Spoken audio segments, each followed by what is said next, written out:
Manmeet, let me know when we are live on YouTube, then we can start. Okay. Yes.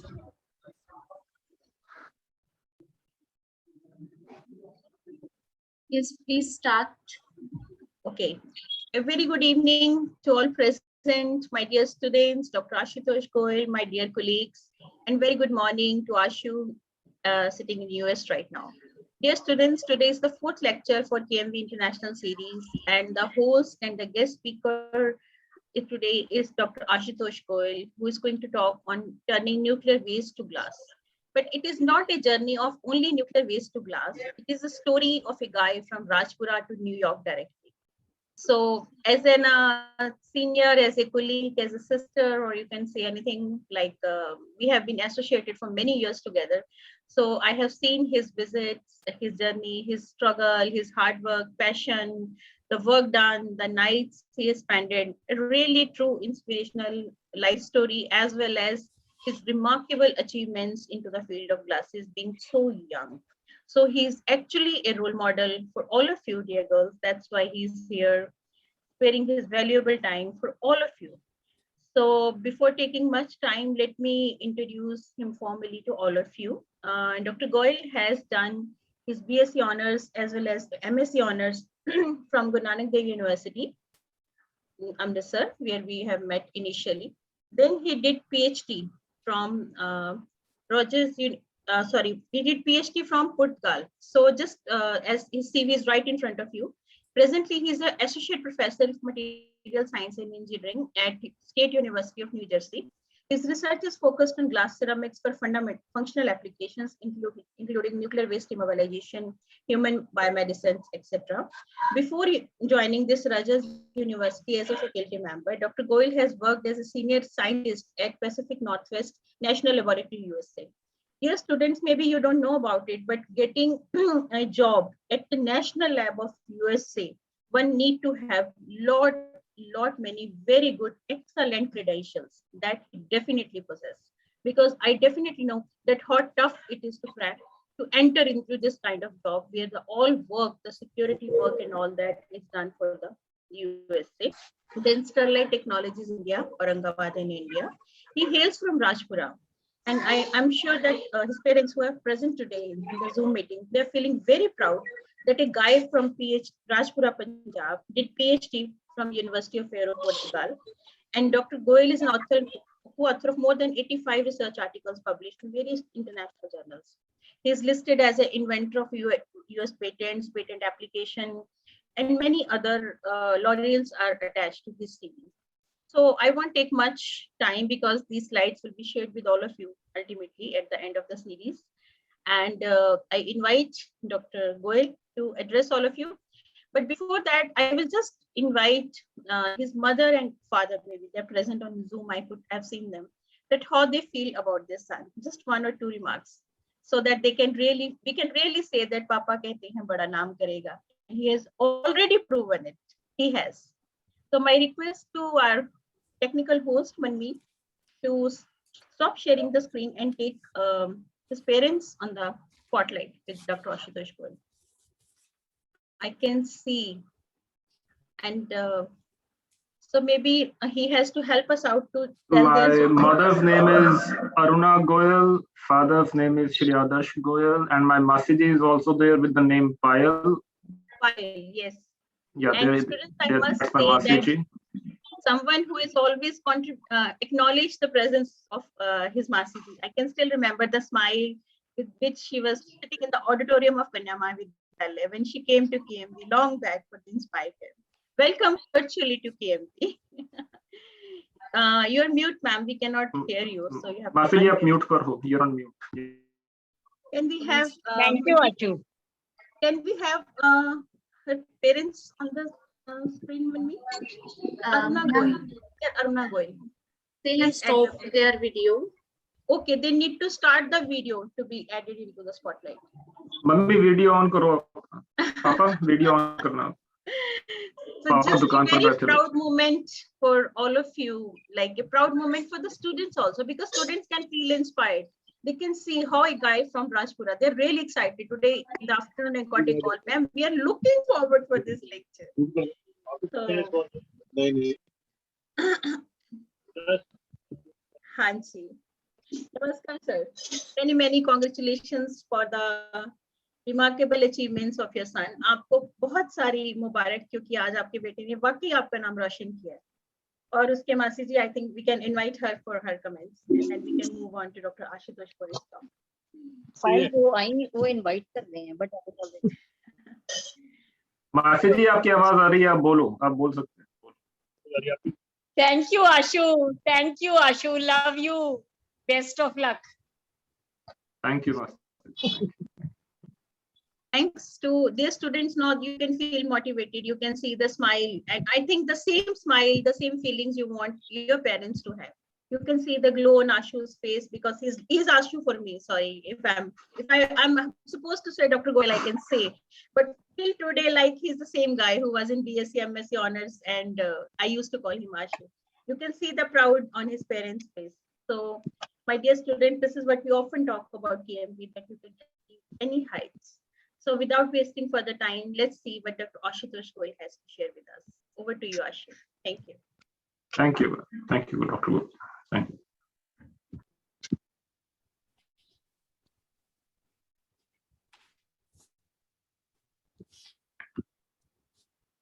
All right. Are my slides visible? Yes, perfectly visible. And am I audible completely? No problems? Completely audible. Okay.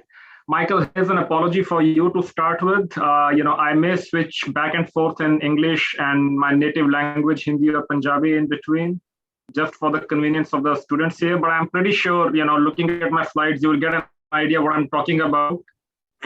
You are a much better expert than what I am. There was a time when I wanted to be a postdoc, if you remember, when you were at Sheffield. Right. So, whatever I am doing, basically it's following guys like you. So thank you very much for being there in this session for me. And then for the students at KMV and the other audience who's here, switching, as I said, switching a bit into Hindi and Punjabi. So, okay. I won't be discussing a lot of my research. I will not be discussing a lot of my research, first of all, because I did not want to overwhelm you guys with, what we do in the field of glass science and all. And if anybody is interested, or if the audience is all interested, I'm all open for the second lecture or a second interaction with you guys. I will be giving just an overview of what I can explain to a general audience, considering my parents are also there, considering a lot of you will be there who do not even know what actually glass is. So as I said, my lecture will be more about giving to a general audience so that you can enjoy it, you can feel it. And then I'll also give you a bit of intro about Rutgers Material Science and Engineering at Rutgers. It's Rutgers University. It's not Rutgers or not Rutgers or, whatever anybody pronounces. It's Rutgers. Okay, and the name Rutgers actually comes from Henry Rutgers. It was way back in 1700s when there was a gentleman who started it as a college. So this university actually was, it's one of the oldest universities in the US, where I am today. So, a bit about me. Let's see. I'm 39 years old, married. I have 2 kids, a boy and a girl. My son is 11 years old, daughter 9 years old. As Gopi Didi said, I'm an associate professor in material science and engineering at Rutgers, the State University of New Jersey. And I love to study glasses, different types of glasses. I work in different fields of glass science, glass technology, wherever I can see, wherever I can connect something from the very atomic scale going to the macroscopic scale. How can I tune the properties of different glasses, different applications, fundamental science? I love doing that. And I hail from Rajpura. You just saw my parents. I am actually from one of the families like you guys are, from a very middle class family, and I am an alumnus of DAV College, Jalandhar. So I have been into those roads and those streets where actually you guys roam around, that Mahira Gate, and other areas around over there.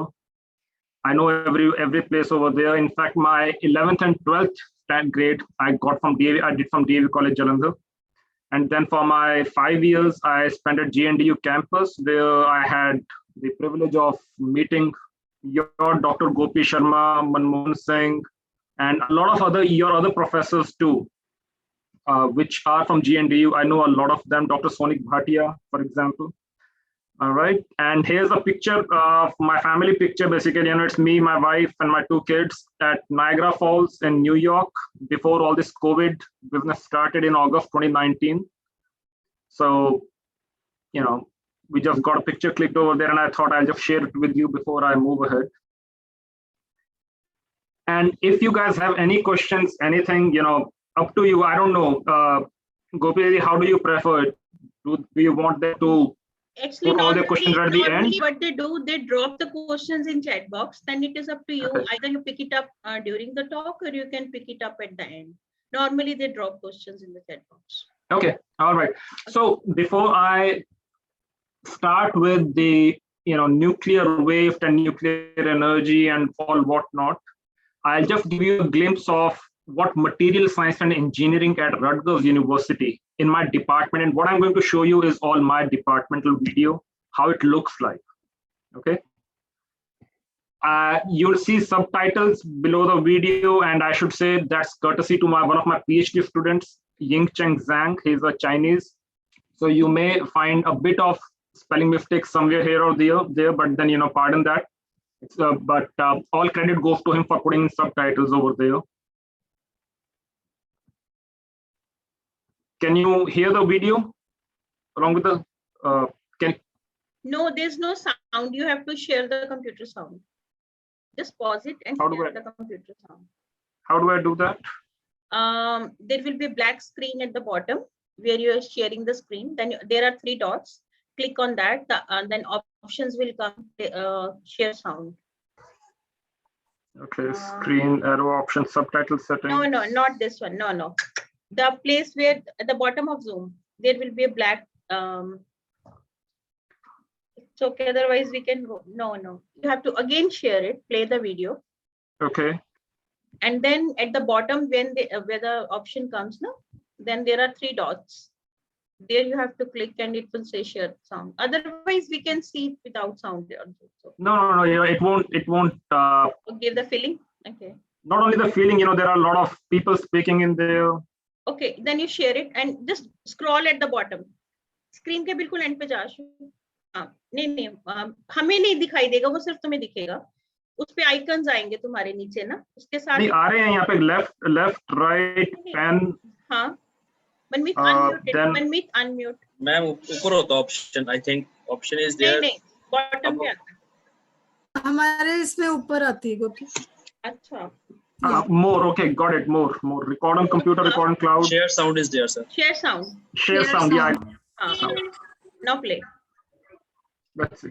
I should play it. हाँ, अब आ रही है. It is audible.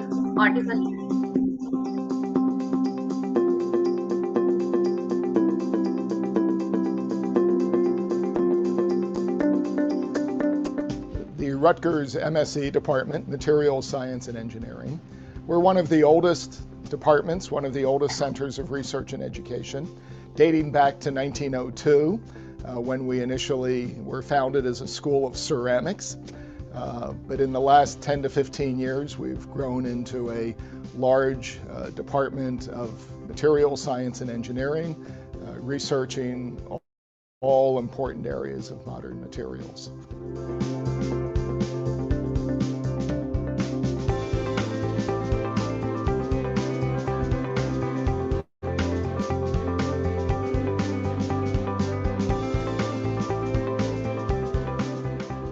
Then when you turn the light off and on really easily.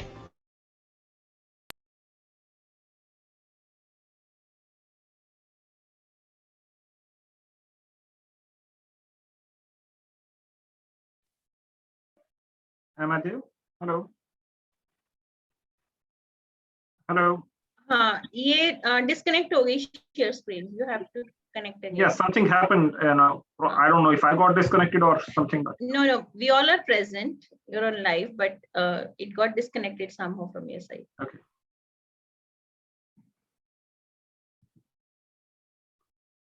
Can you hear it? No sound?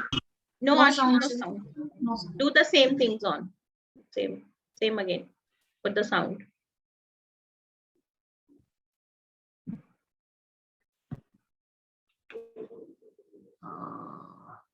Stop share or what? No, not stop share. Very close to stop share. There are 3 dots. Very close. I don't see them. Now I got it. Okay. Shivani, when you can unmute and guide, you're there, I can see you. Maybe even you have to discuss with him.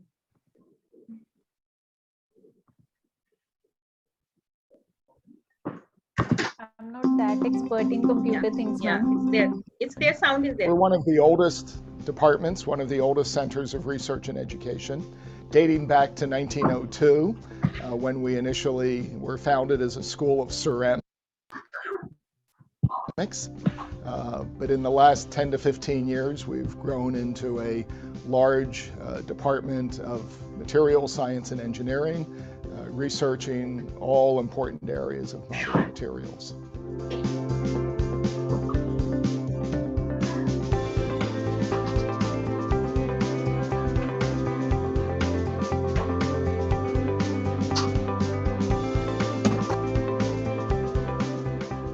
And so then when you turn the light off and on, really easily, you can see the jump in the current.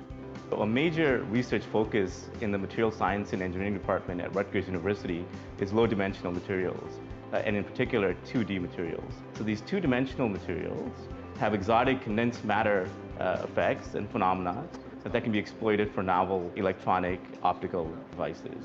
So it transfers the MOS2.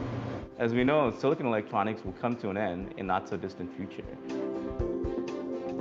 And two-dimensional materials have been thought to be viable candidates for replacing silicon.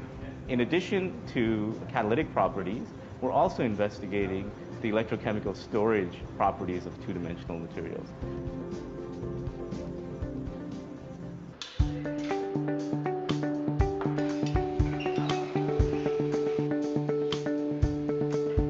This department is known for its patents, its innovation. We develop technology, we take it through to the point where it can be used by industry.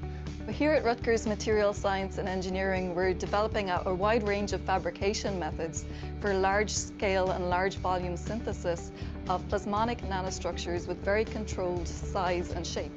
And the reason we want to do that is because for practical applications of plasmonics in portable optoelectronic devices, we need large volumes of metal nanostructures to be fabricated in a very short time and at low cost.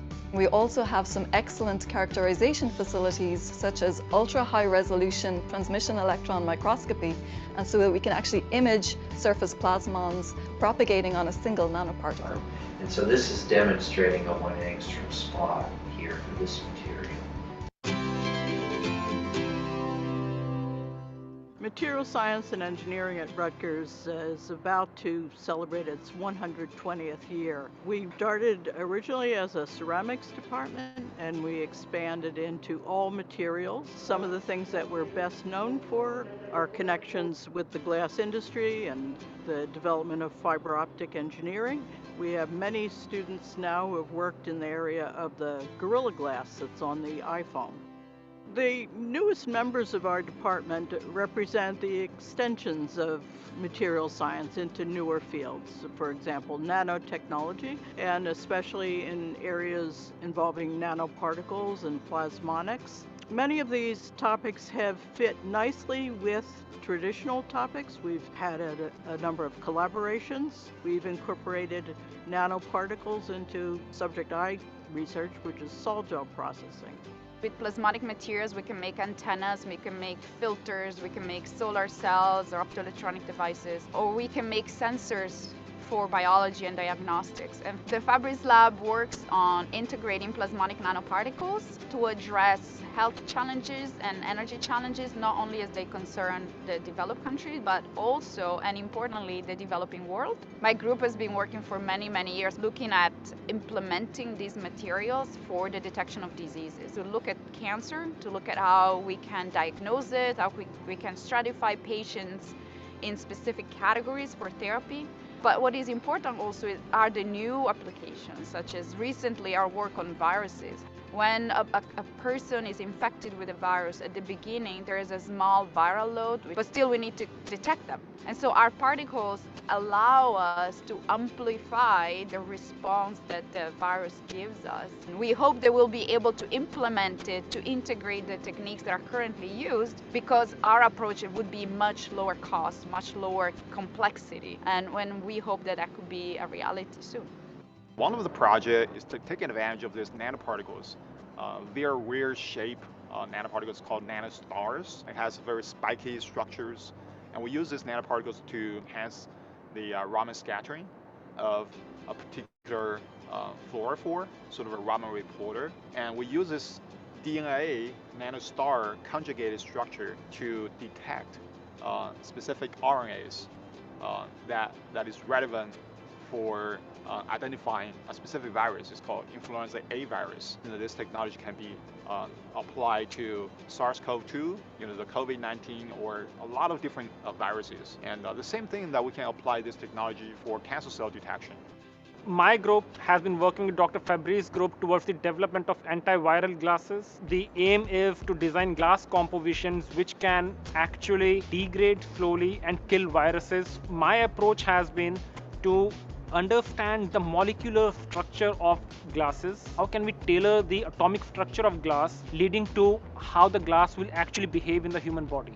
We have a state-of-the-art glass synthesis lab where we can actually melt glasses at temperatures as high as 1700 degrees Celsius. My research group is called the Micromechanics, a Deformation Research Group, and what we focus on is understanding what governs the mechanical behaviors of materials in terms of what's going on at the scale of individual defects and atomic structures. If we want to develop new materials for implants, for example, in some of the work Professor Gold's doing, we have to make sure that those materials are durable in the human body. In the case of two-dimensional materials, for example, there's a potential to revolutionize semiconductors and move beyond the constraints that are imposed by conventional semiconductors. But to do that, we have to figure out how to manipulate the properties of those materials, for example, the band gap, in order to achieve that. The material science department has had a storied history. I expect it to continue into the future, following up on some of the areas that they've been strong in the past and expanding into new areas, working in areas related to biomedical materials as well as electronic materials, and this new area of modeling behavior using computational material science. All right. I hope you guys enjoyed what you watched here. Any questions before we move any further? Or maybe you want to post in the chat box. I don't see any. Okay, they showed up something. Okay. All right. There is one compliment from Yeah, I saw that. I saw that. All right. So from here, Sorry. Yeah, you were saying something? You can type the question, so he will pick it up in between. Don't send me on personally on WhatsApp. Directly type to him. He can read Hindi, English, or whatever it is. Punjabi, so no issues with that. Yeah, whatever way you want to write them, English, Punjabi, English, whatever it is, that's okay. I'll try to understand whatever I can to the best of my ability when answering that. Okay. And in case you do not understand what I'm saying anywhere, anything, feel free to slow me down. Let me know that I'm going a bit fast or I'm not really clear to you. Feel free to let me know, and I'll be more than happy to switch back in, as I said, in Hindi or Punjabi. Okay, not a problem. All right, guys, let's move ahead from here.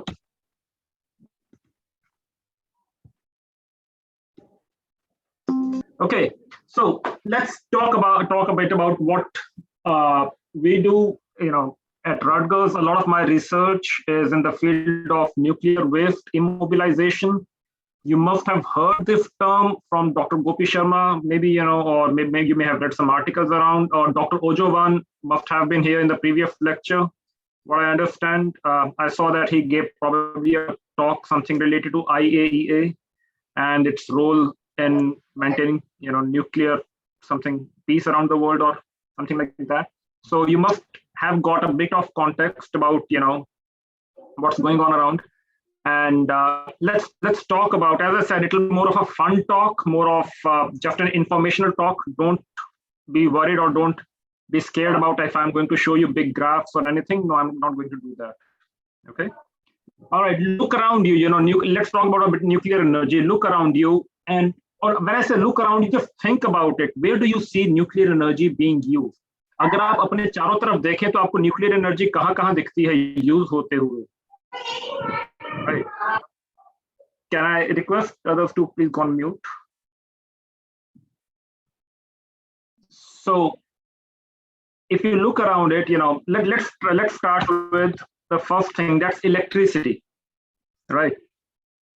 In the United States, for example, in the United States, we get 20% of the electricity in the United States comes from nuclear energy.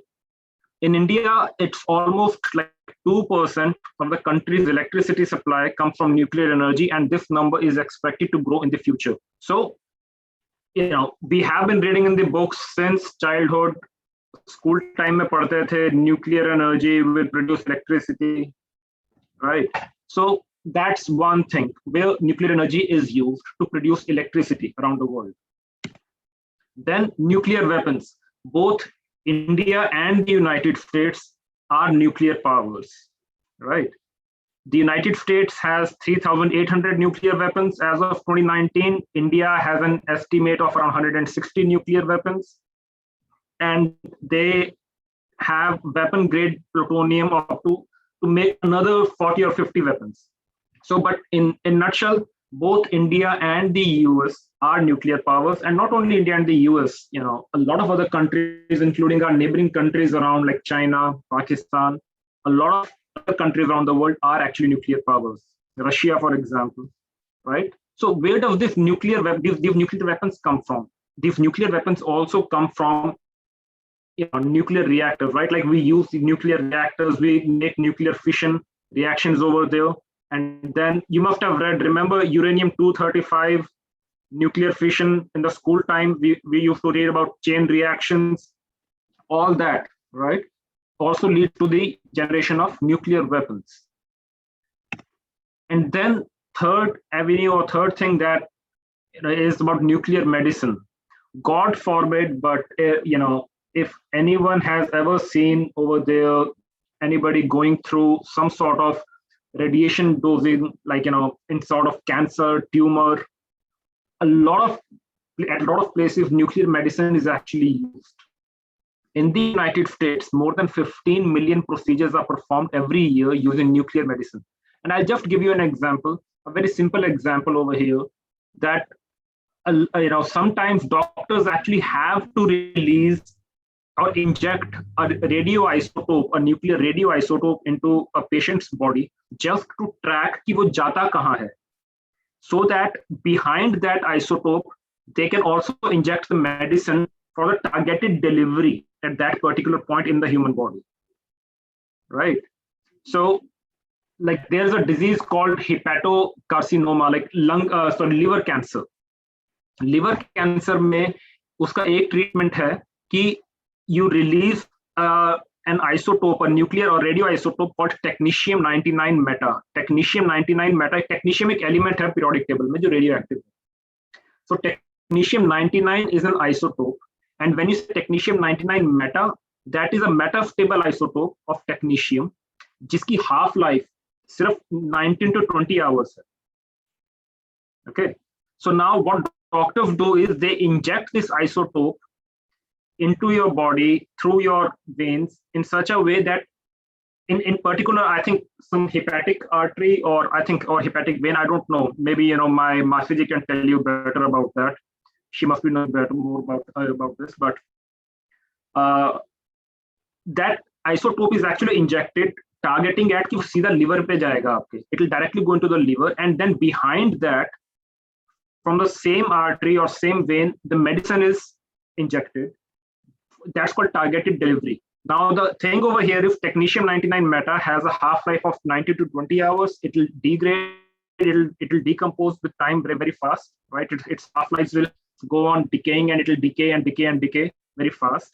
But the medicine will be targeted, delivered over there through targeted delivery. So nuclear medicine is basically very big avenue going on. Similarly, जैसे हमारे India जैसे होता है CT scan के लिए जाते हैं, right? You go for CT scan. It's pretty common in India these days. Anything happens, go for CT scan. Now a new technique is coming in, which is called PET CT scan, positron emission tomography CT scan.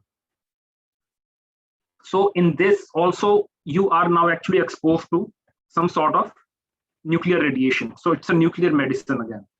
In India also, you have PET CT scans now in big cities. In smaller cities, they are not there yet. But in bigger cities, you can find PET CT scans in India too. Okay.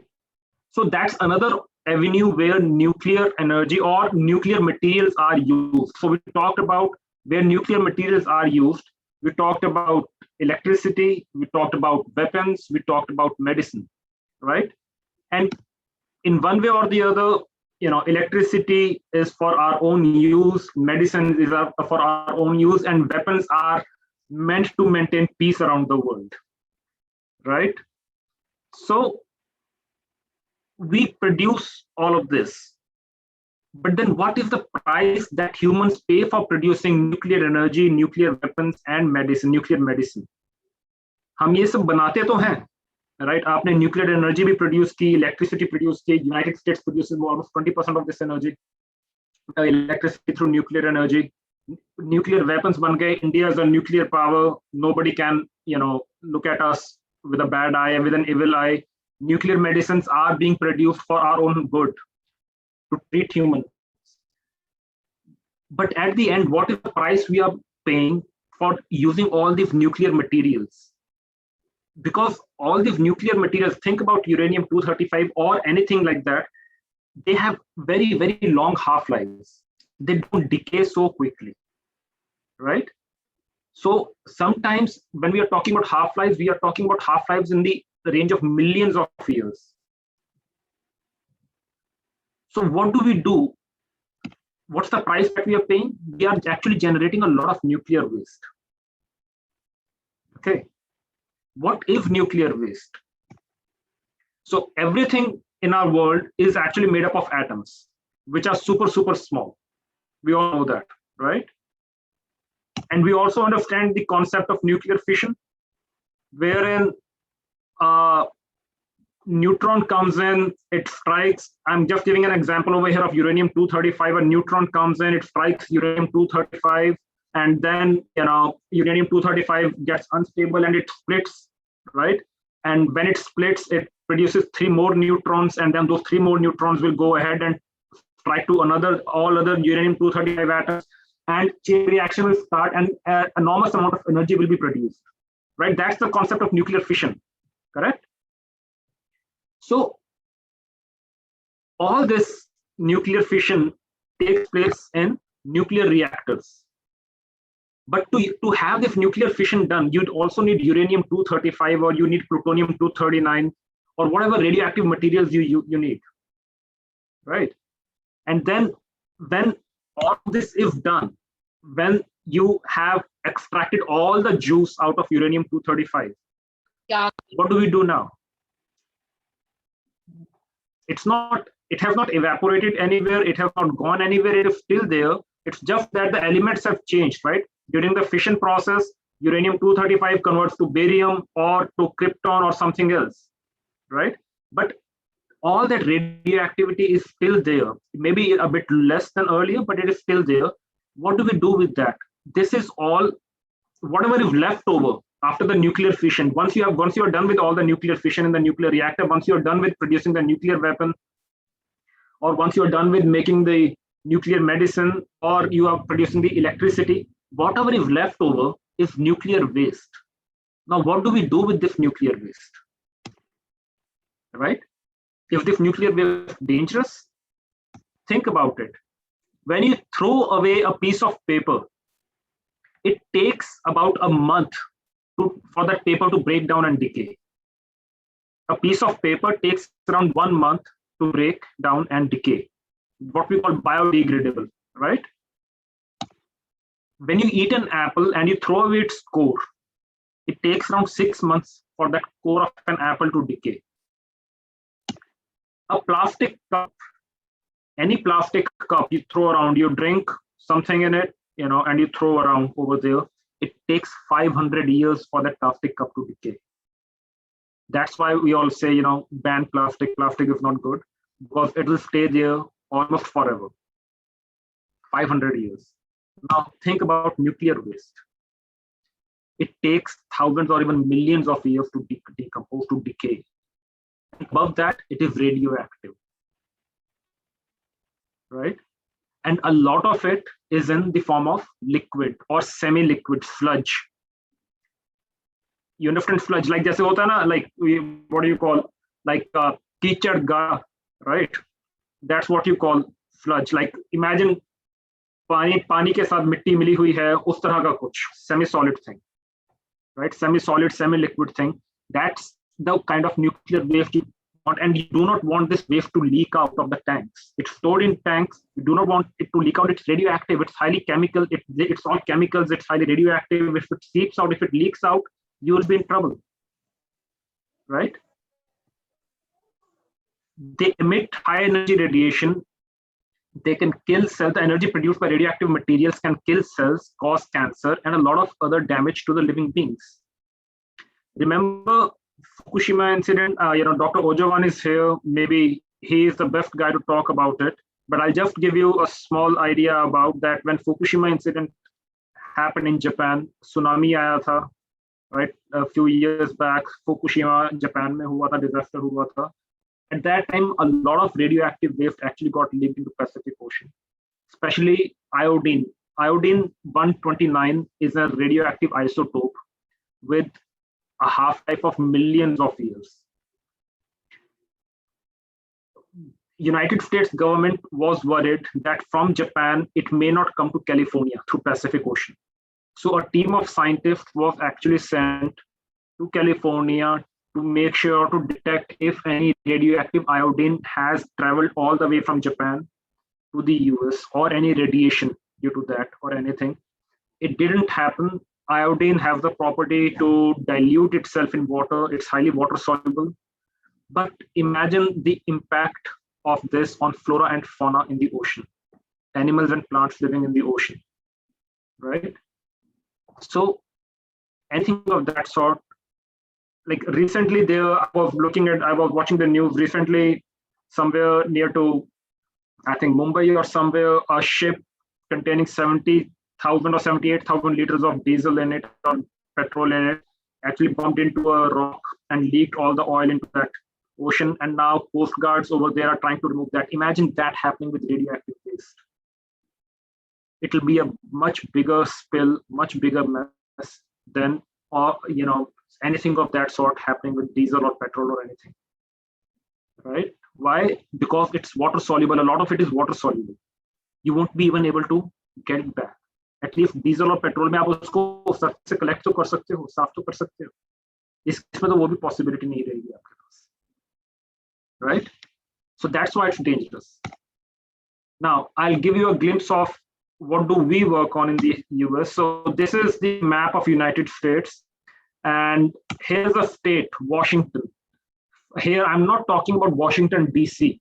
Okay, Washington, DC, the capital hai United States ki, that's different. That's somewhere over here. If I can highlight.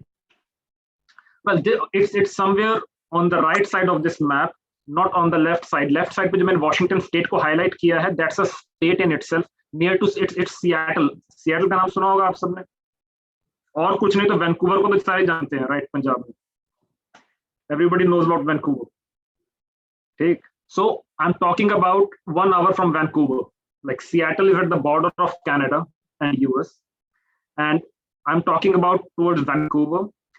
In this Washington state, now if I talk about the map of this Washington state further, so this is the state of Washington, and in the state of Washington, there's a small county. Just district होते हैं ना, Patiala district, Jalandhar district.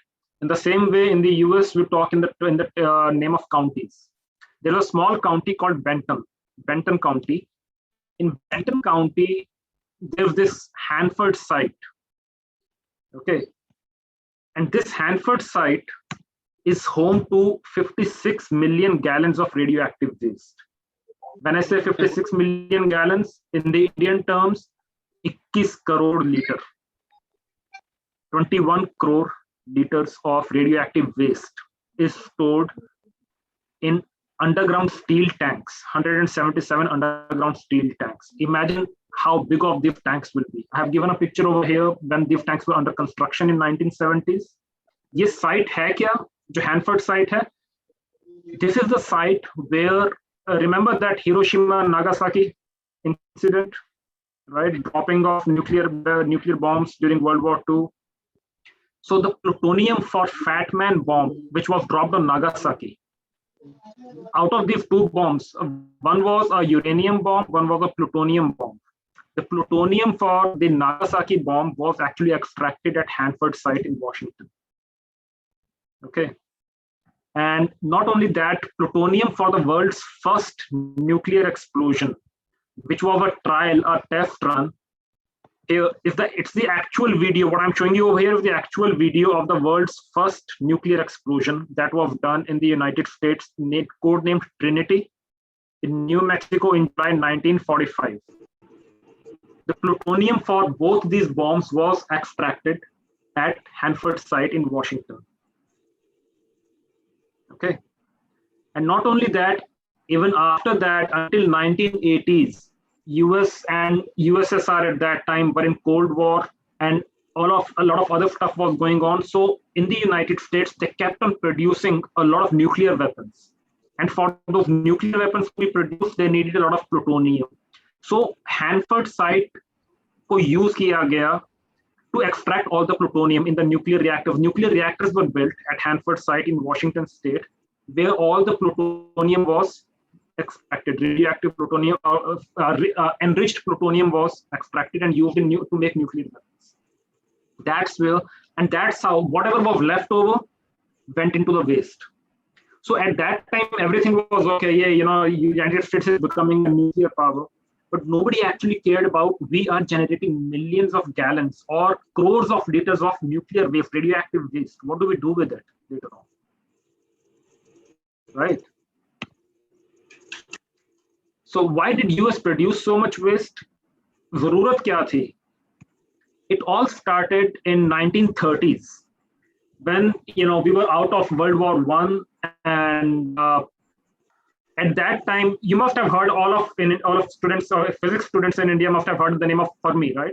Enrico Fermi, Fermi Lab, or Fermi हम पढ़ते हैं physics में भी वहाँ पर होता है नाम काफी. So 2 scientists, Szilard and Fermi, they came up with the concept of controlled nuclear fission. जो हम पढ़ते हैं ना आज की डेट में, nuclear fission can be controlled, and then concept of nuclear reactors. So the concept of controlling the nuclear fission and making nuclear reactors was actually given by these 2 scientists, Leo Szilard and Enrico Fermi, and they made the very first patent on this topic about making a nuclear reactor, controlling the nuclear fission and making a nuclear reactor out of it. Now, when they were doing this, now they needed uranium for that, right? They needed uranium or plutonium, whatever they needed for that. At that time, Czechoslovakia, now there are 2 different countries, Czech Republic and Slovakia in Europe. But at that time, it was one country called Czechoslovakia. Czechoslovakia at that time was one of the biggest sources of uranium. They had these mines, uranium mines. So, इनका maximum uranium Czechoslovakia से आता था, right? and Canada. Canada also has a lot of uranium deposits. So all of a sudden, what happened? Their supply of uranium from Czechoslovakia stopped. Now, when their supply of uranium from Czechoslovakia stopped, and they got a bit scared or a bit worried, and then they went to Albert Einstein. Albert Einstein at that time was a professor at Princeton University in New Jersey. Princeton University is like maybe 20 minutes from my home, where I'm sitting right now. Princeton University is just 20 minutes from my home, and in fact, the house where Albert Einstein used to live is also really nearby here. Okay. So they went to Albert Einstein and they told Albert Einstein that, what we think is that Germans are actually, they have got a sense of our research, what we are doing. And most likely our research has somehow got leaked to Germans, and now they are trying to make a bomb out of our research, nuclear weapon out of our research. And that's why they have stopped the uranium, selling uranium around the world. At that time, Czechoslovakia was under German occupation. Right? And Germany was controlling the nuclear weapon, there's uranium deposits and everything. So they convinced Albert Einstein to write a letter to then President of the United States, Franklin D. Roosevelt.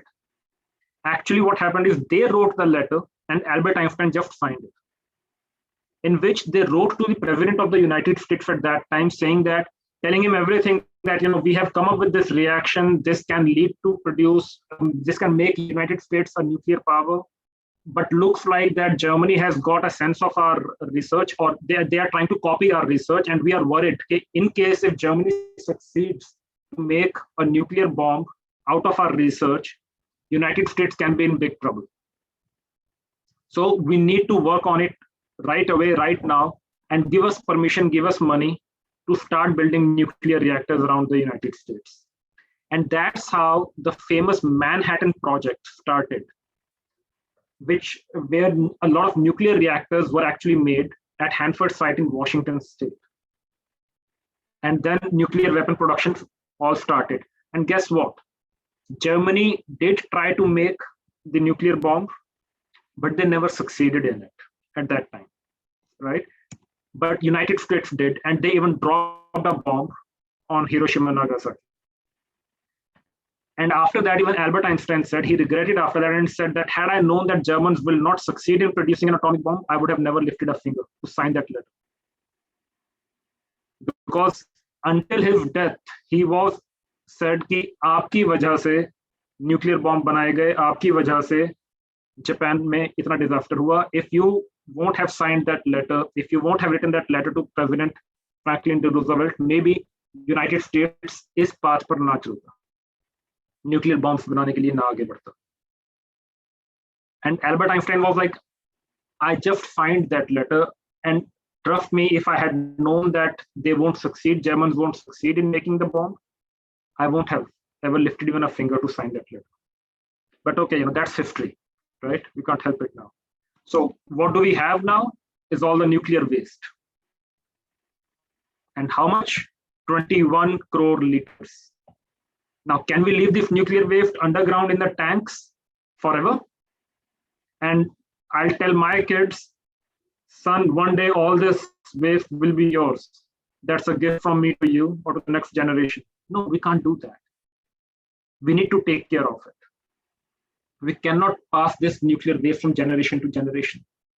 Somebody has to do something to it. Right?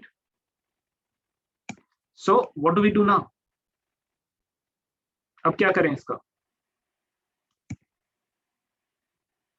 A lot of times when I talk to kids in the United States, in the US, a lot of times kids ask me, can we shoot nuclear waste into sun or into space?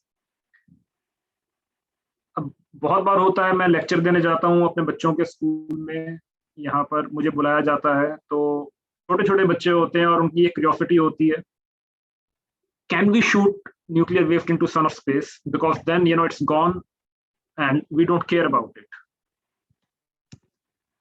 It has a lot of complications, and again, we can discuss over it. But the way I just tell them is, it's a great idea, because we never say to kids that your idea is bad or what. It's a great idea to start with. But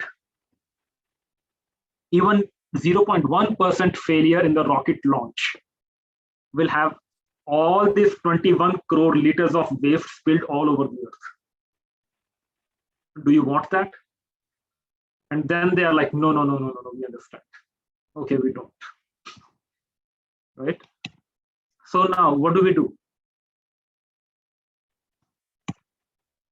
Let's turn nuclear waste to glass. Why glass?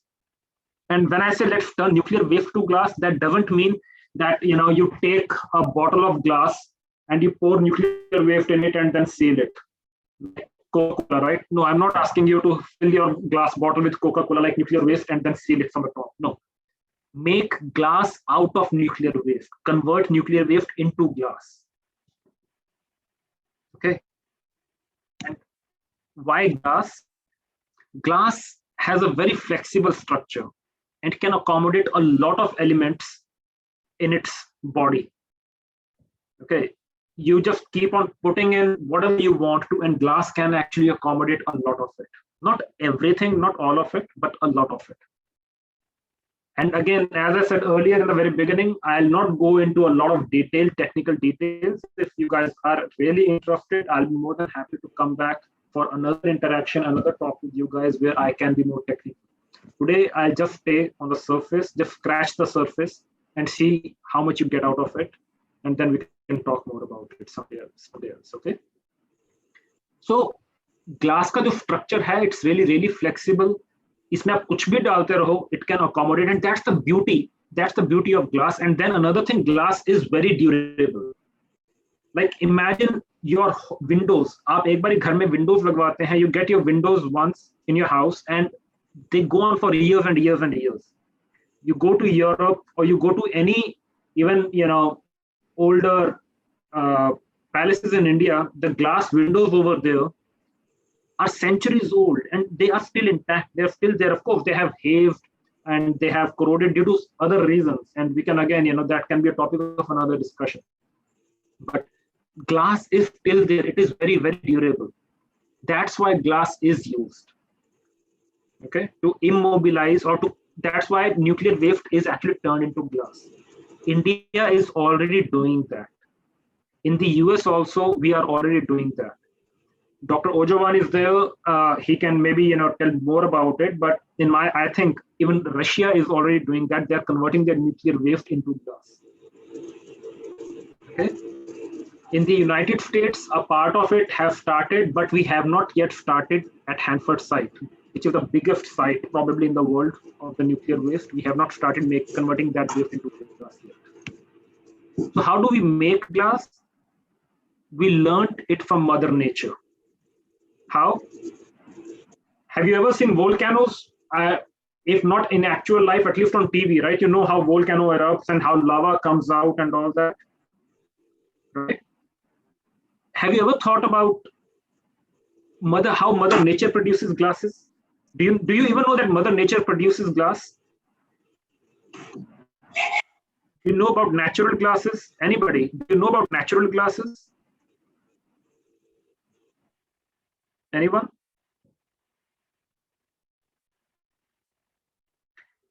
कभी lightning होते देखिए, जब lightning होती है, when there's a lightning from the sky, जो कहते हैं बिजली गिरी है, right? And if that lightning actually strikes sand on the beaches, sand melts. And when it melts and cools down rapidly, it turns into glass. Not only that, so what do you need for converting something to glass? You melt it, you melt a solid and cool it really fast.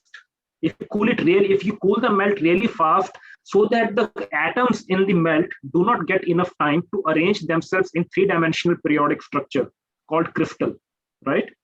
If you do not allow the atoms to move around to arrange themselves in three-dimensional periodic structure to form crystals, and you cool that melt so quickly, it turns into glass. It turns into an amorphous material called glass. We all studied, right? Like glass is amorphous, crystals have long range order, glass is short range order, amorphous materials, right? That's how you make it. So how does Mother Nature produce it? I gave you just one example about lightning strike. Second example, volcano. When the volcano erupts, lava comes out. Imagine if, let's talk about Hawaii. Have you heard about, there's an island in the United States called Hawaii. It's just next to the Pacific Ocean and it's full of volcanoes. So when lava erupts out from the volcano, a lot of times that lava actually goes into the Pacific Ocean. It comes in contact with water. So now lava is all melted rocks. And when it goes into the water, it immediately cools down. And now if you somehow get that sample, if you somehow get that material and you pass it through X-ray diffraction, you will see it's amorphous. That's glass. That's how Mother Nature produces glass. I'll show you this video. Take a look. Can you see the audio? Or can you hear the audio? Today, Jeff and Robert will use the lava oven to find out what happens to liquid rock when it collides with liquid water. They begin by melting 800 pounds of basalt rock. This start out as quarter-inch gravel, and when we see it later and dump it out, it'll be lava that pours out at somewhere between 2050 to 2100 degrees Fahrenheit, just as it does in nature. There's no difference. So what they are doing over here is they took volcanic rocks. Remember igneous rocks, volcanic rocks, right? They took those volcanic rocks and they melted them in a furnace. They made a big furnace and they are melting those rocks in a big furnace at a temperature of around 1600 degrees C. 1500 to 1600 degree C, 1500 से 1600 degree C के आसपास इसको melt कर रहे हैं, degree Celsius के आसपास इसको मेल्ट कर रहे हैं. Now when it happens, it actually now is lava. That's what volcano does. Okay, that's what happens actually in a volcano.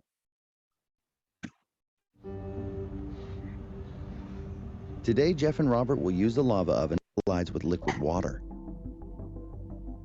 They begin by melting 800 pounds of basalt rock.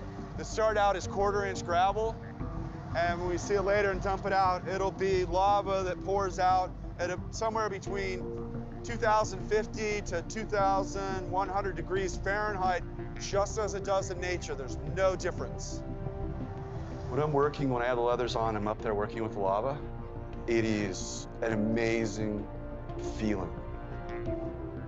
Just before the lava tips out of the furnace is just really an exciting and pregnant moment. That's volcano coming out. Think about lava coming out of a volcano. And now that lava actually meets water. It immediately cools down. You do not give enough time for the lava or the atoms to move around and turn into crystals. I'm constantly seduced by the intensity of the orange.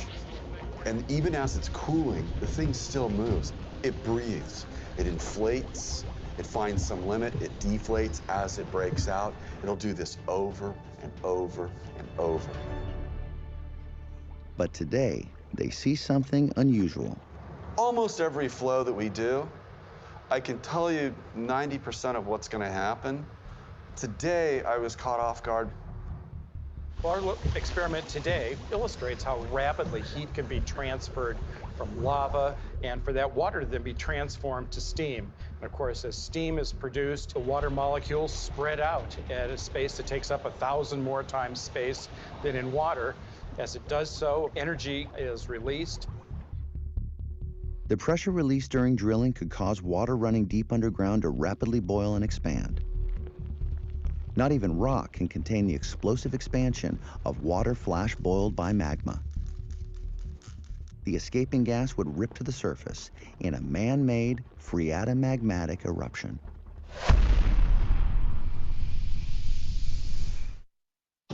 So that's how Mother Nature produces glass. And that's where we learned it from. Humans actually learn it from, saying that if Mother Nature can produce glass this way, why can't we use that technique, adapt it to our industry or our science and technology and start making glass out of it? If you think about it, the way Dr. Gopi Sharma makes glass in her lab, for example, she mixes certain chemicals, puts them in a crucible, in a bowl, in a crucible, and then keeps it in the furnace to melt them at around 1300 degrees C or 1400 degrees C, and then pour it out. Think about the same in lava, where you have rocks being melted in a big giant crucible called volcano, and then the melt that you pour out in the lab is actually lava coming out of the volcano. And then sometimes you put that melt in a graphite mold maybe, or in a metallic mold in your lab, or you put it into water, you quench it into water. Same is the case with Mother Nature, where the volcano will drop into water, or a fast wind will come and it will take the lava along with it and turn it into fibers and a lot of things. So Mother Nature actually teaches us all the time. It's up to us if we can learn something from her. So how do we make glass in lab? So the video that I'm going to show you now is actually from my lab, where my students are working and making a glass, and that's how we make glass in our lab at Rutgers University. This is my lab, my furnaces, my team working here. That's right, no audio. God, look at those vapors. That's like mega dramatic. That looks like a volcano. Whoa.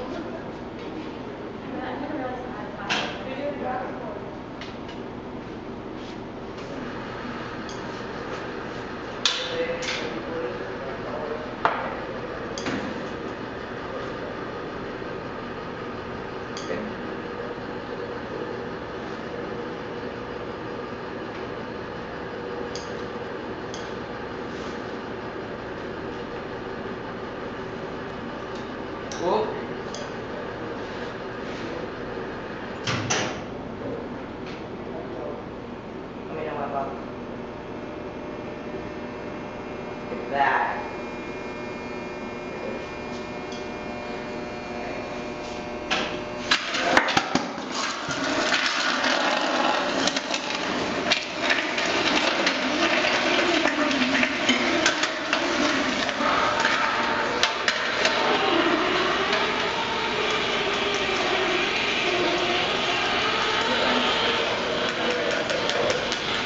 Smile.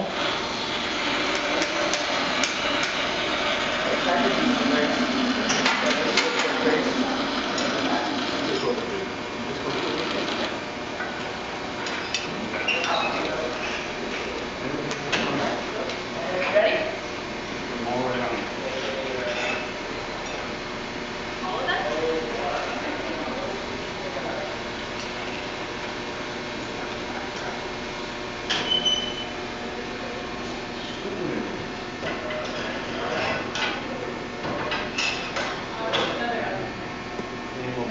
The students that you see over here, they are not PhD students or anything, they are simple bachelor's students. They are doing their bachelor's in material science and engineering, and that's the kind of exposure they get over here. That's the kind of training they are getting here. So it's a preheated slab, na, where you are transferring it, because it is not. I'm sorry? It's a preheated slab, this one, where you are like No, pouring. no. It's just a simple, it's just a metal slab. Room temperature completely. Okay. Then you are shifting to second furnace for the slow quenching. For annealing. Right. Thank you.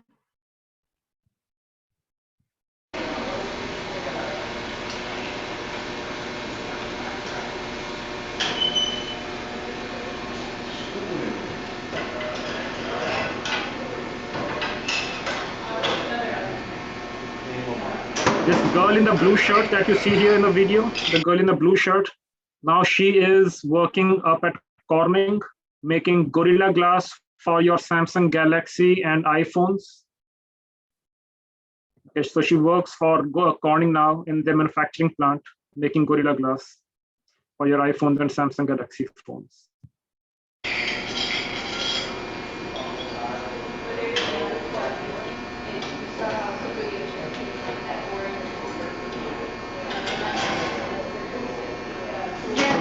get the team shot now. Bobby, go over and stand.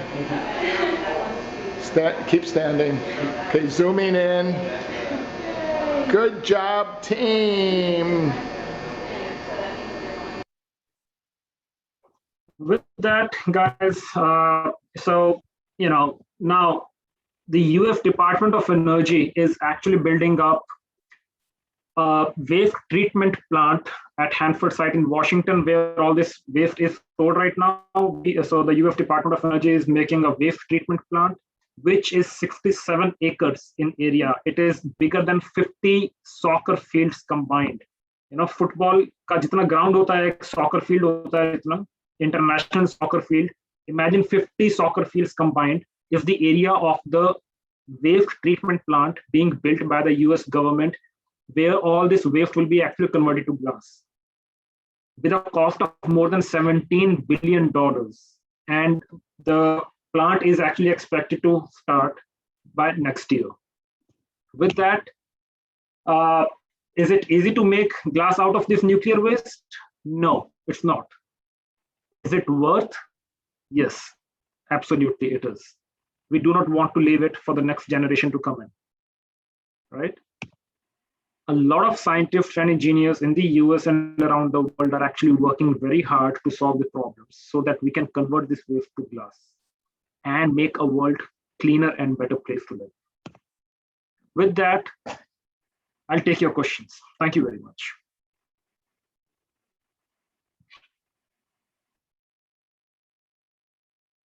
First of all, I think I will intervene to say really, really very interesting. The way you have laid this foundation brick by brick. It's really very interesting. Maybe you can stop sharing, then all students can join you and we can start the interaction session. You just have to click on stop share your slides. Okay, yeah. Students, I got multiple opportunities to interact with him. So there are a couple of questions in the chat box. He can pick it up, or otherwise you can raise your hands as you're doing earlier. Then we will put you to the spotlight and you can ask your question. So maybe Ashu, would you like to read yourself, or I can read for you? You're mute, Ashu. Somehow you're mute. Yeah. I said go ahead if you have any questions at your side or what. They're in the chat box already. Like first of all, there's a compliment from Dr. I'm starting from the bottom first. Compliment from Dr. Ojawan. Many thanks, Ashutosh. Great talk. Really, really interesting. So I think I'm taking this liberty to say it from my side also. Really very interesting. Thank you, Mike. Thank you very much. Manmeet, please put Payal to the spotlight with Dr. Goel. So Payal, you can introduce yourself and then you can ask your question. Payal Sharma. I think Payal Sharma. What will be the energy consumed? ये पायल तो मेरा भाई है, cousin है मेरा, he's my cousin. Okay, what will be the energy consumed to make glass in certain unit from wastewater, including heat, electricity? I'm sorry, what's the question here? I didn't see that. Okay. No, there is a. What will be the energy consumed to make glass in certain units from wastewater, including heat, electricity, etc. Can we see the pile on the screen? Because I can see the question, but not the pile itself. Like, no, I don't know. Pile is actually Piyush, or my Masiji. Actually, it's my Masiji and his her son Piyush. Okay. So it's a question from the family. Then I can. Yeah. I can move on to question from head of department. Would not the glass made from nuclear waste will still be radioactive?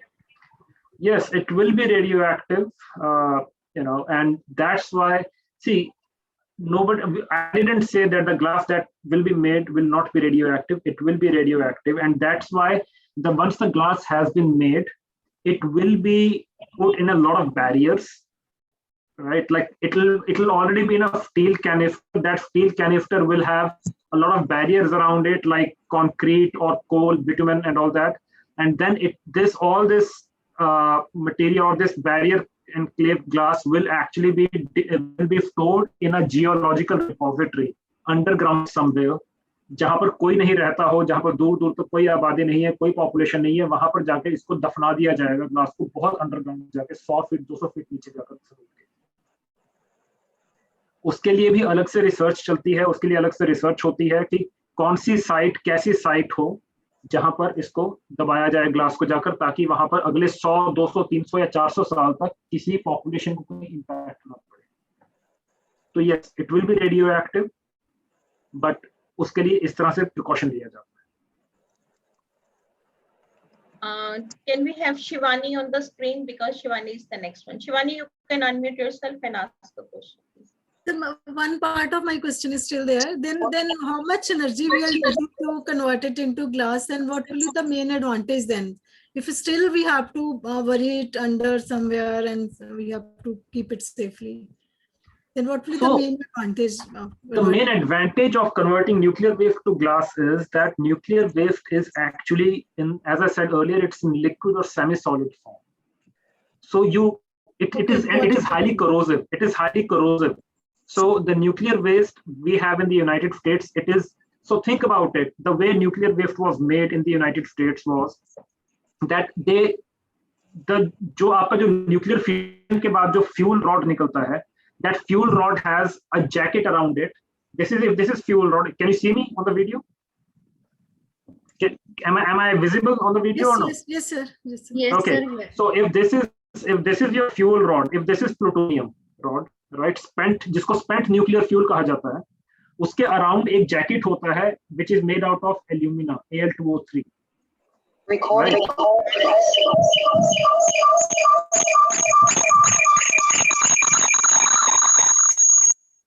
उसके around एक jacket होता है made out of alumina. Now to dissolve that jacket of alumina so that you can take out this spent nuclear fuel out, to dissolve that jacket, you put this in acid, nitric acid for example, right? But then now you have produced a lot of nitric acid rich waste. You have produced a waste. अब आपने spent nuclear fuel निकाल लिया, but now you have got waste that is rich in alumina, क्योंकि aluminium सारा dissolve हो गया इसमें से, वो एसिड में चला गया. So acid, your waste is now acidic as well as it is rich in alumina. Now wherever you store this acidic waste, in whichever tank you store it, it will start to corrode that tank because the acid hai. It will start to eat up the tank, steel tank. To minimize that reaction, to stop that reaction, you dumped in a lot of sodium hydroxide to it to neutralize the pH. Right? So अब आपने pH को neutral कर दिया, but then now you have got a waste which is rich in sodium because now you added sodium hydroxide. So now the waste is rich in sodium and alumina and a lot of other stuff around that's coming from the nuclear reactor. So it's all liquid, semi-solid form. Now, if this waste leaks into, farms, for example, or into rivers, जहां पर भी कहीं ये nuclear reactor बनाए गए थे, wherever these nuclear reactors were made, they were made near to rivers, क्योंकि इनको पानी चाहिए था nuclear reactors के लिए, to make it flow through the nuclear reactor to keep them cool, right? So Hanford site is actually near to a river called Columbia River in Washington State, which flows from Canada and goes down into the US. Now, if this waste actually leaks into Columbia River, the whole of the US will be contaminated. So you cannot afford that, right? So this waste has to be turned into a solid form. Now, and what is that? What's the best possible option for that? Glass. Yes, got it, sir. Yeah, thank you so much. Thank you. No problem. Shivani is the next one. Hello, sir. Thanks a lot for your fruitful lecture. It is always pleasure to attend your lectures. I have one question. Couple of days back, I got an opportunity to attend the installation of high temperature furnace at KMB. That we prepared lead borate glass in alumina crucible. We were preparing it to just check the working of that furnace. We heated that at around 11 to 1200 degrees Celsius. As this crucible came out of that furnace. This furnace was working same as you showed in your video, and as at the instant as it came down, the crucible broke because of the thermal current. The engineer mentioned that you will have to either change the crucible, or you have to choose your composition wisely in order to avoid that thermal current. I didn't got the question on the internet, so can you please help this? Sorry, answer on the internet. So can you please help? So you are actually, and I can definitely help you with that answer, but I don't know if this is the correct forum, because I'm not sure how many people will actually understand what I'm talking about here. Maybe we can reserve this for some other discussion, or maybe after this, once we are done with all this interaction, and you can stay back online, and I'll be happy to more than discuss all of this with you. Okay. After that, you can ask me as many questions as you want related to your glass project or problems what you're facing. But for now, let's stick to general audience so that they can understand. So I'm moving on to that very related question to your talk, Ashu, that can we have Sukhvinder on the spotlight, please? Yes, she's there. So Sukhvinder, please introduce yourself and ask your question. Hello, sir. My name is Sukhvinder Kaur. I am MSc Physics final year student. My question is that which glass composition is used for nuclear waste? Different countries use different glass compositions for nuclear waste to make to convert their waste into glass. It is dictated by the composition of nuclear waste. So I'll just give you a small example. So every country has their own. Every country wants to be independent when it comes to nuclear fuel, right? Because imagine in India, for example, right now, India is a lot dependent on Canada for uranium deposits. If tomorrow Canada says, no, we are not going to give you anything, Indian nuclear reactors will go down. So India wants to make something out of thorium, because India has large deposits of thorium in Rajasthan, right? So India wants to make their nuclear reactors to run out of thorium somehow. Now, similarly, that's so now the way in the US, for example, on the other hand, so the composition of the nuclear fuel in the US will be different in comparison to what's being used in India. Similarly, so when the nuclear waste is generated, the composition of the nuclear waste being generated in India will be different from that being produced in the United States versus Russia versus Japan. There will be similarities, but there will also be differences. Okay. So based on that, the composition of glass is chosen. For example, in India, they have settled down with a composition on barium borosilicate glasses. Okay. On the other hand, in the United States, they are dealing with sodium borosilicate glasses. In Russia, as far as I understand, they have also made glasses with phosphate. They have made phosphate glasses, iron phosphate or iron aluminophosphate glasses, because of their composition of the nuclear waste being produced or whatever parameters, different parameters being used here. So it is not, to answer your question in one line, it is borosilicate based composition that is used mostly around the world. Now, it can be barium borosilicate versus sodium borosilicate versus some other borosilicate. That's one. People have tried using phosphate glasses, like iron phosphate or iron aluminophosphate glasses, especially in Russia. They have tried doing that, and they have also succeeded in doing that. In the United States also, scientists or government has invested a bit on phosphate glasses, but then eventually they abandoned the idea. They didn't like phosphate glasses over borosilicates. So they preferred borosilicates. Okay, sir. Thank you, sir. We can have Dr. Neetu Chopra on the, please unmute yourself. Hello, Dr. Goel. Thanks a lot for your so enlightening talk. It's always a pleasure to listen to you. While whenever you were in the KMB, you have done so many talks I have listened to your talks during Inspire and so many other programs. Now today's, it was a fantastic exposure.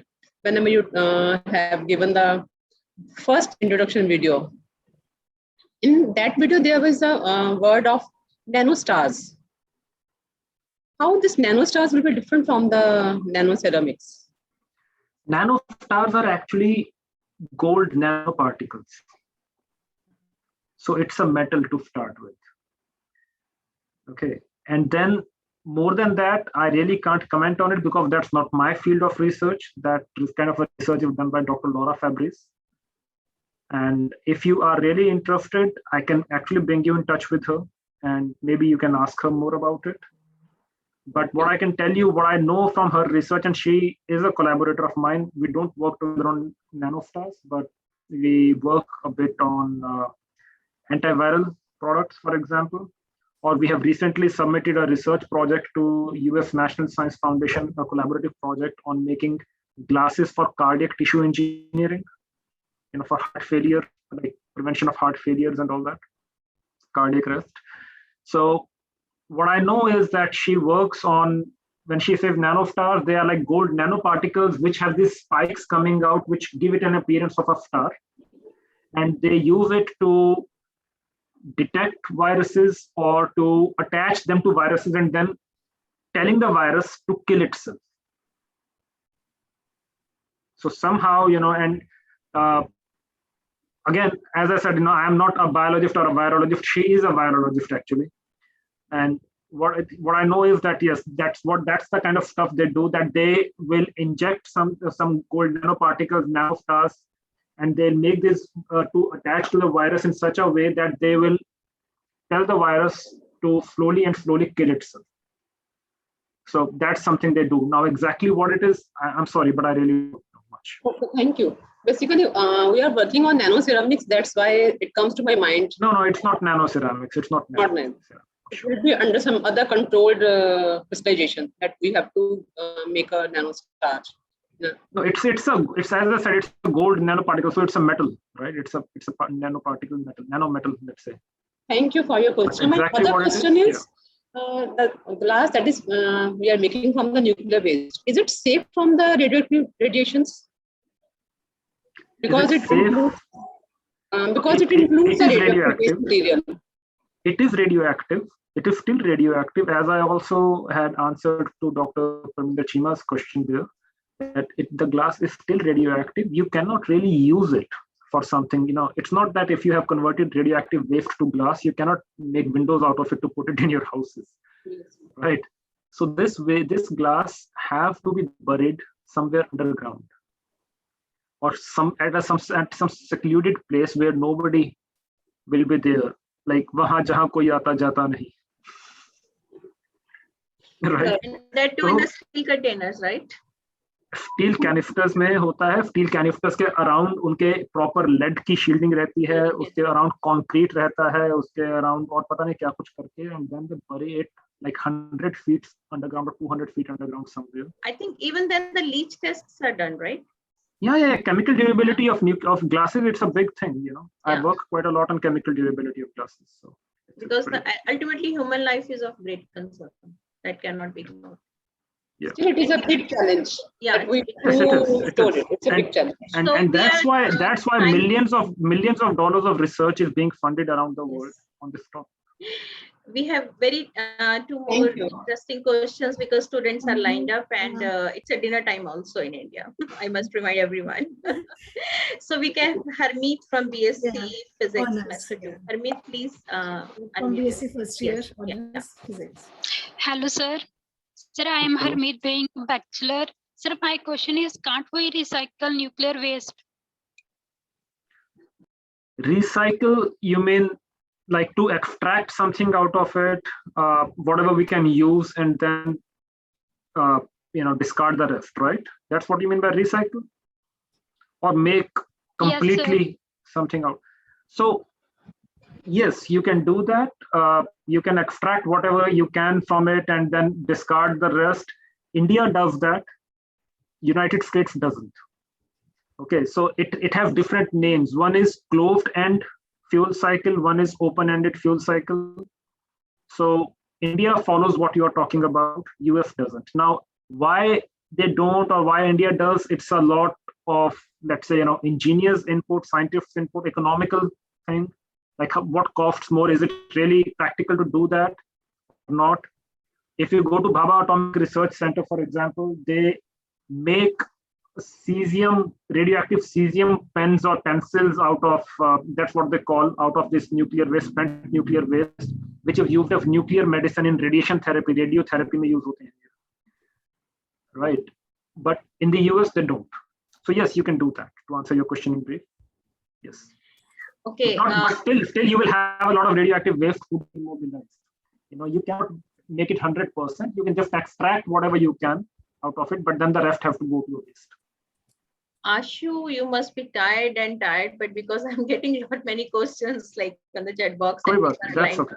So I will just take 10 more minutes, girls. Please That's okay. Hurry up. Yeah. So we have Shivani Thakur as per the queue. Shivani, please unmute yourself. Namaskar, sir.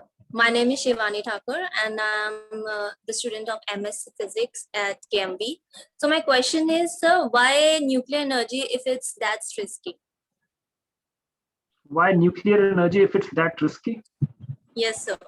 Because there are nuclear accidents. That's what you want to say, because they read about nuclear accidents. So why do have nuclear energy and then nuclear waste? Very interesting question. See, what you're talking about is, risk kahan nahi hai. Baat pe wahan aa jati hai, right? Like, what's the thing that you don't, even if you go for hydroelectricity, what if dam breaks? Right? You go to thermal energy, you produce coal, you burn coal, now you're polluting the environment, you're generating a lot of fly ash. What do you do with it? Right? In the United States, only 20% of the electricity is produced by nuclear. Remaining 80% still comes from thermal or other sources, geothermal, thermal, whatever, burning coal. Right? Now, with that, you're polluting the environment, you're increasing your carbon dioxide emissions, greenhouse, and you're producing a lot of fly ash, which is again going to landfills. You are creating, filling up the land. So, give or take, you have to somehow compromise with certain things. It's just that you need to make sure, you need to have enough safety protocols, safety checks, that first of all, aisa koi accident na ho, aur agar ho jaye, khuda na khasta, you can control it with minimal damage. Right? Just because isse ek accident ho sakta hai, just because aapka accident ho sakta hai, aap college jana to nahi chhodti hai na, ghar se nikalna to chhodti. Actually, every Saturday we are watching a movie on reactor because I'm taking the subject of reactor physics. So every Saturday is a movie day. So we pick up one picture from Google or so, and we watch it out together and see the accidents, the hazard, nuclear waste, and so on. So maybe you can also supply a couple of recommendations. That's good. So, okay. So Surbi, probably you are the last one. Okay, ma'am. Thank you. Thank you very much, sir, for your wonderful talk. I guess the more we talk about glasses, the more we learn about glasses, and the more we get to know that we know nothing about glasses. For me, at least. But sir, for your topic, I just want to ask one thing: that if these nuclear glasses are so radioactive, so why can't we use them for further disintegration, or maybe as an alternative for other less effective radioactive elements? Means it can be applied somewhere. So these glasses, consider them to be kind of a cocktail of all the elements in there. I usually tell my students that a nuclear waste glass, and again, as I said earlier also, if Dr. Gopi wants, I can come back and give another total talk on just introducing you guys to the field of nuclear waste glasses or nuclear waste immobilization and what a composition of a nuclear waste glass looks like. I usually tell my students, just close your eyes and throw a dart on the periodic table on the wall, and wherever it hits, most likely that element is actually in the nuclear waste. So a nuclear waste glass usually comprises of around 25 to 30 different elements. It's like a cocktail, right? So now, how do you extract different elements from all this? And is it really economical? Is it really worth? That's where the question boils down to that. And then who's going to deal with such radioactive material? At the end, there have to be some human being, right, doing all this. Who's going to deal with it? That's where the question comes in. Right? Do we have enough processes to do that? I don't think so. It's such a complex material to deal. Okay, now practically the very last question. No more questions, please. I'm really hungry. So, what is Priyanka? Okay, you can ask your question. We have Priyanka Sharma on the screen, student of MSc. What is the role of optical spectroscopy in this? Very research-oriented question. Optical spectroscopy. When you talk about optical spectroscopy, is there any particular technique you are referring to or what? Yes, so for example, FTIR technique. So, okay, FTIR is a vibrational spectroscopy, not optical spectroscopy to start with. So yeah, FTIR and Raman, both are actually used quite a lot in the field of nuclear waste immobilization. If you pick up any of my research papers that I have published, you will see at least one, either Raman or FTIR, in there. If I'm working on chemical durability of glasses, if I'm studying how these glasses corrode when they come in contact with water, or when they corrode, when they degrade when they come in contact with any alkali oxide or anything that's not, or hydroxide, we use quite a lot of FTIR over there. On the other hand, if I'm studying the structure of these glasses at atomic scale, then I'm using Raman spectroscopy over there quite a lot.